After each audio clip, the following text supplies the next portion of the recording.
महोदय, दूसरा पुरस्कार पंडित भजन सोपुरी स्मृति सम्मान हारमोनी इंडिया अवार्ड्स में पिछले साल यानी 2022 के संकलन में आरंभ किया गया था और इस साल का यह पंडित भजन सोपुरी स्मृति सम्मान कश्मीरी लोक संगीत को बढ़ावा देने के लिए अतुलनीय योगदान के लिए जनाब अब्दुल रशीद हाफिज को दिया जा रहा है।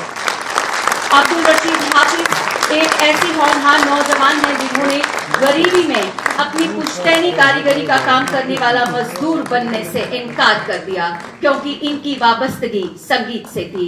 1967 में 13 साल की उम्र में हाफिज ने अपने पड़ोसी द्वारा आयोजित एक सूफियाना कलाम की संगीतमय रात में भाग लिया और सुई बुनकर से गायक बनने का फैसला कर लिया। अपने लक्ष्य के साथ हाफिज गायक बनने के लिए उत्साहित रहे हैं, लेकिन एक हारमोनियम तक खरीदने के लिए इनके पास पैसे नहीं थे, तो हारमोनियम खरीदने के लिए 25 रुपए का इन्होंने कर्ज लिया और फिर कर्ज चुकाने के लिए 45 घंटे अतिरिक्त काम किया।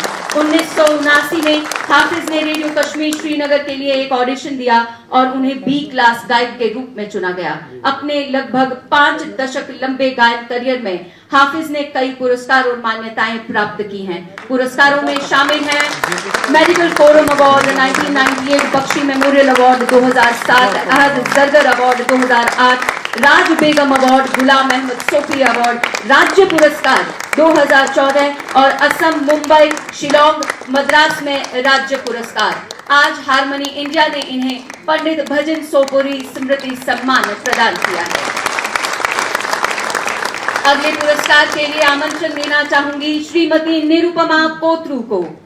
निरुपमा कोत्रू 1992 बैच की भारतीय राजस्व सेवा की अधिकारी हैं। सुश्री कोत्रू मुंबई, चेन्नई, दिल्ली और पुणे में आयकर विभाग में कार्यरत रही हैं। प्रतिनियुक्ति पर उन्होंने कॉर्पोरेट मामलों के मंत्रालय के निदेशक ई गवर्नेंस के रूप में कार्य किया है। सूचना एवं प्रसारण मंत्रालय में निदेशक फिल्म के रूप में उन्होंने एनएफडीसी और राष्ट्रीय फिल्म संग्रह एफटीआईआई जैसी फिल्म इकाइयों के प्रशासन और फिल्म नीति मामलों को देखा है।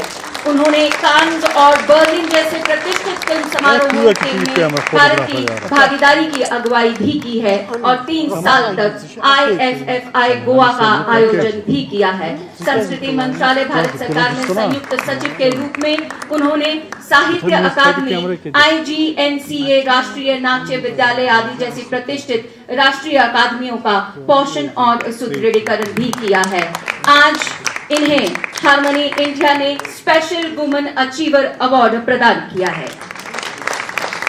अगले अवार्ड के लिए आमंत्रण देना चाहूंगी अहमद अली फयाज साहब को।